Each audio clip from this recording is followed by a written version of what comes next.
चलिए सीधे मुद्दे पर आते हैं।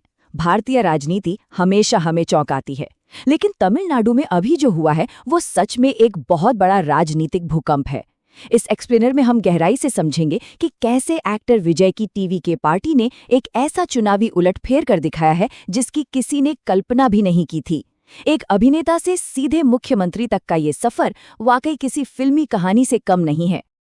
अब इस ऐतिहासिक नंबर पर जरा गौर कीजिए, 85.1%। जी हाँ, आपने बिल्कुल सही सुना। चुनाव आयोग हमेशा भारी मतदान की अपील करता है, लेकिन इतने ऊंचे आंकड़े अमूमन देखने को नहीं मिलते। ये सिर्फ एक नंबर नहीं है, बल्कि एक स्पष्ट संकेत है कि जनता बदलाव के लिए कितनी बेताब थी। ये एक नई राजनीतिक दिशा के लिए पब्लिक के भारी उत्साह की गवाही है। और इस भारी उत्साह ने वो कर दिखाया जिसे असंभव माना जाता था।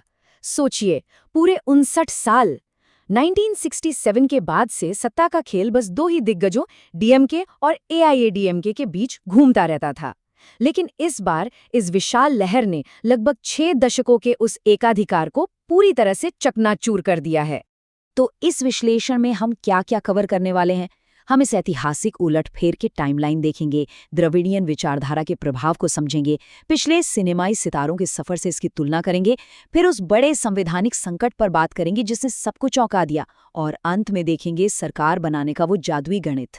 आइए सबसे पहले इस ऐतिहासिक उलटफेर की शुरुआत को समझते हैं। ये कोई रातों रात हुआ चमत्कार नहीं था। टीवीके की सफलता के पीछे 2 साल की बहुत सॉलिड प्लानिंग है। फरवरी 2024 में विजय ने अपने फैन क्लब्स को एक मजबूत राजनीतिक वर्कर बेस में बदल दिया। फिर सितंबर 2025 में एक रैली में हुई दुखद भगदड़ के बावजूद उनका अभियान डगमगाया नहीं। नवंबर में उन्हें सीएम कैंडिडेट घोषित किया गया, और सबसे बड़ा गेम चेंजर था मार्च 2026 का वो फैसला, जब पार्टी ने बिना किसी गठबंधन के सभी 233 सीटों पर अकेले चुनाव लड़ने का रिस्क लिया। अकेले चलना वाकई बहुत साहसिक कदम था। अब आते हैं विचारधारा पर, क्योंकि तमिलनाडु की राजनीति को बिना इसके समझना नामुमकिन है। टीवीके ने यहाँ जो किया वो बहुत दिलचस्प है। द्रविडियन राजनीति का आधार 1950 के दशक में पेरियार के विचारों से शुरू हुआ था।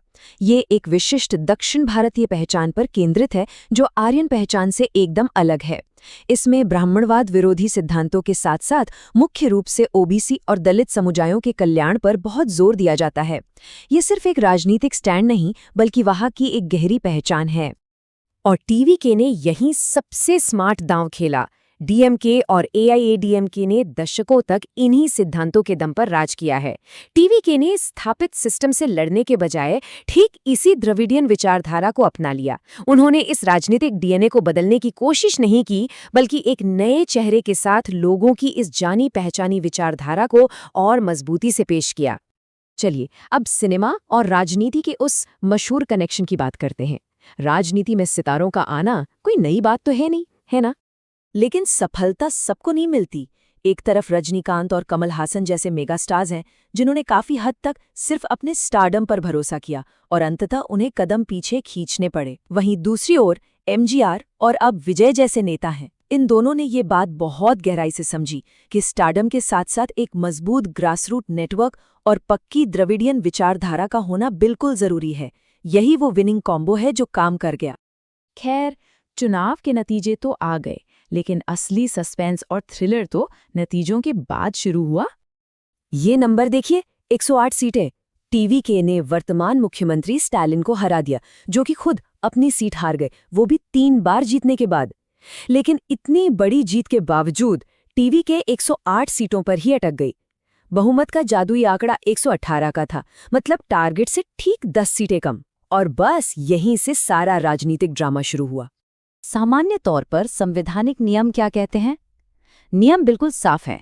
राज्यपाल सबसे पहले सबसे बड़ी पार्टी को सरकार बनाने का न्योता देते हैं, फिर मुख्यमंत्री का शपथ ग्रहण होता है और उसके बाद उन्हें विधानसभा के पटल पर यानी फ्लोर टेस्ट में अपना बहुमत साबित करना होता है। ये एक स्थापित परंपरा है। लेकिन इस बार राज्यपाल ने इस पूरी परंपरा को ही पलटकर रख दिया।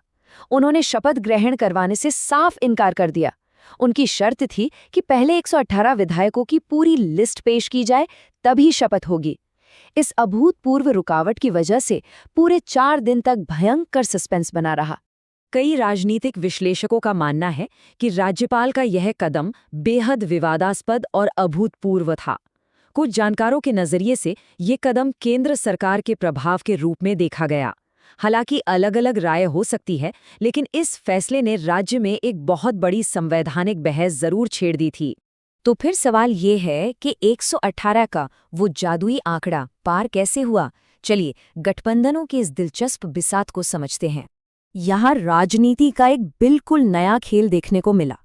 47 सीटों वाली एआईएडीएमके आसानी से किंगमेकर बन सकती थी, लेकिन उन्होंने अपनी खुद की द्रविडियन पहचान बचाने के लिए समर्थन देने से मना कर दिया।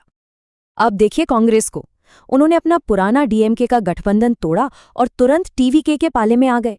लेफ्ट पार्टियों ने भी ऐसा ही किया, और इन सबको एक साथ लाने वाली मुख्य वजह क्या थी? उनका एंटी बीजेपी स्टैंड। तो अब इस फाइनल गणित को जोड़कर देखते हैं, क्योंकि विजय खुद 2 सीटों से जीते थे। नियमों के मुताबिक उन्हें 14 दिन के अंदर एक सीट खाली करनी ही है।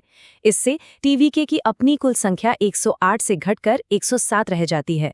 अब इस 107 में कांग्रेस की 5 और लेफ्ट की 6 सीटें मिला दीजिए और बूम, आंकड़ा ठीक 118 पर पहुंच जाता है। Target achieved. एक बार जब नंबर्स पक्के हो गए तो वो संवैधानिक रुकावट भी हट गई।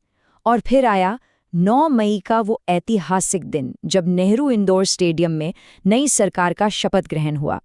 सोच कर देखिए, महज 2 साल की जमीनी मेहनत से एक अभिनेता ने स्थापित पार्टियों की दशकों पुरानी दीवार गिराकर सत्ता हासिल कर ली। लेकिन इस नए युग की शुरुआत के साथ ही एक बहुत बड़ा सवाल भी खड़ा होता है। क्या ये जीत और ये नई रणनीति देश भर की क्षेत्रीय राजनीति को हमेशा के लिए बदल कर रख देगी, या फिर स्टारडम, आइडियोलॉजी और ग्राउंड वर्क का ये अचूक नुस्खा सिर्फ और सिर्फ तमिलनाडु तक ही सीमित रहेगा? सोचने वाली बात है ना? इस दिलचस्प एक्सप्लेनर में हमारे साथ जुड़ने के लिए बहुत बहुत शुक्रिया।